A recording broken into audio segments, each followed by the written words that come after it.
Today we have our guest, Stephanie Mann. She's the executive director of an organization called Safe Kids Now, which is nationwide and growing.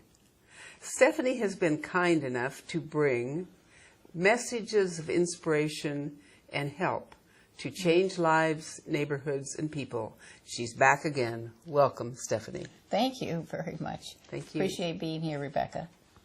We're glad to have you. Well, thanks. I thought I'd share with you today a story about inner city churches. We have some wonderful, wonderful churches in our inner cities. Churches that are doing a lot and helping people, having healing circles of hope. Some of them go out and help neighbors connect with each other. Some of them, a lot of them have juvenile, they have choirs and they have juvenile programs and they have teenage activities. They have all kinds of things. But then there are some other churches that are not so good. And I got to know a man in a neighborhood in Oakland, and we were helping him. Actually, he had prostitutes on one corner down here, and on the other side there was a drug dealer. So he was worried, as he should have been. He had a young daughter, and he wanted to make sure that the neighborhood was safe. So I was helping him get organized and working with his neighbors. Well, in the course of doing all of that, he asked me to attend a church that he had attended.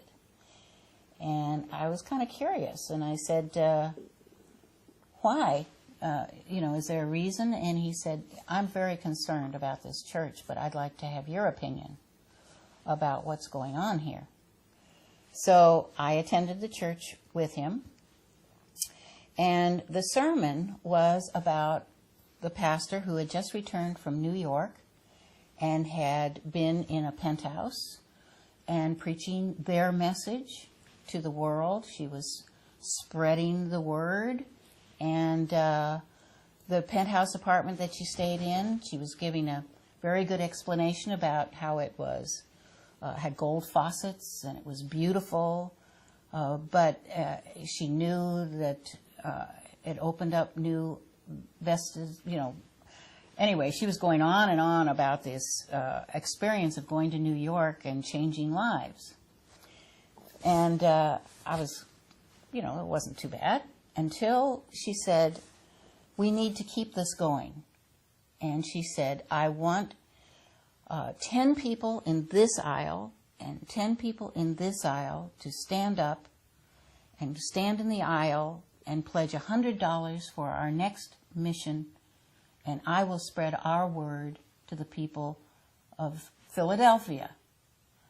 She wanted to go to Philadelphia to do the same wonderful things that she was able to accomplish in New York. And I'm looking at this, and I thought, this was a low, middle income church, fairly good size. And I thought, wow, $100 is a lot of money to these people. And I thought, nobody's going to do that. Well, it took about 20 minutes of praying and waiting, and 10 people stood up in this aisle, and 10 people stood up in this aisle. Then it was, hallelujah. Wow. We will save the people of Philadelphia. And I went, whoa, that was mind-boggling to me. And Earl looked over at me and smiled, and we had quite a conversation afterward. So the entire church message was nothing except the fundraising and her going on a trip to spread the message. She didn't even talk about the message.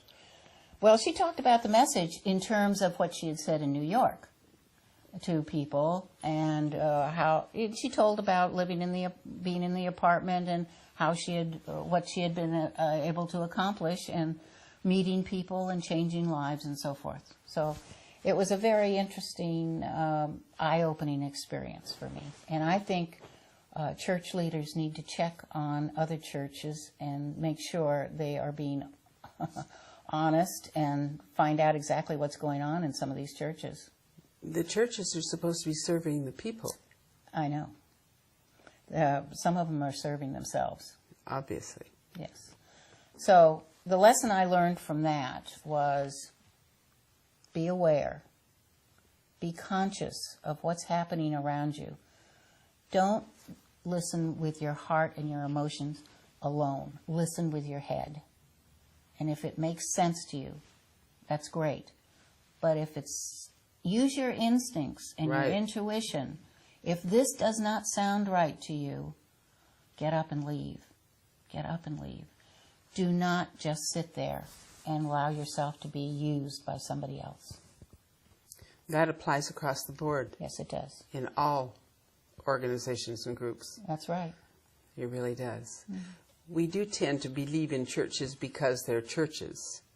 But more and more we realize that a lot of people use religion to control other people with, and it has nothing to do with humanitarian quality or character quality.